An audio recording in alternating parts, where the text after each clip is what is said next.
ইংল্যান্ডে bowling action পরীক্ষায় পাশ করেছেন বাংলাদেশের সাকিব আল হাসান।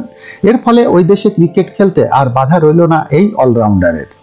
ইংল্যান্ডের বার্মিংহামে লাভবরো ইউনিভার্সিটির মেডিকেল বিভাগে চলতি মাসের শুরুতে বোলিং অ্যাকশনের পরীক্ষা দেন সাকিব আল হাসান।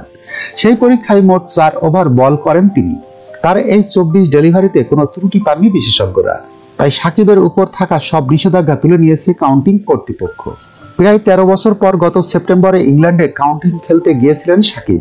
সমারসেটের বিপক্ষে স্যারের হয়ে মাত্র একটি ম্যাচ খেলেছেন তিনি। সেই ম্যাচের প্রথম ইনিংসে 4 উইকেট ও পরের ইনিংসে 5 উইকেট শিকার করেন সাকিব। তাতেই তার বোলিং নিয়ে প্রশ্ন তোলেন আম্পায়াররা। এরপর লিগ কর্তৃপক্ষ জানায়, ইংল্যান্ডের ঘরোয়া ক্রিকেট বা কাউন্টি খেলতে হলে বোলিং অ্যাকশন পরীক্ষায় পাস করতে হবে সাকিবকে। সে পরীক্ষাতেও পাস করলেন তিনি। পেশাদার ক্রিকেটে দীর্ঘ সময় পার করেছেন সাকিব আল হাসান। অলরাউন্ডারের তকমা লাগিয়ে জাতীয় দল ছাড়াও খেলেছেন বিশ্বের প্রথম সারির প্রায় সব ফ্র্যাঞ্চাইজি লিগে। এর আগে সাকিবের বোলিং অ্যাকশন নিয়ে কোনো প্রশ্ন ওঠেনি। বাঁহাতি এই স্পিনারের বোলিং অ্যাকশন নিয়ে অভিযোগ তুলেছিল কাউন্টি ক্রিকেট কর্তৃপক্ষ।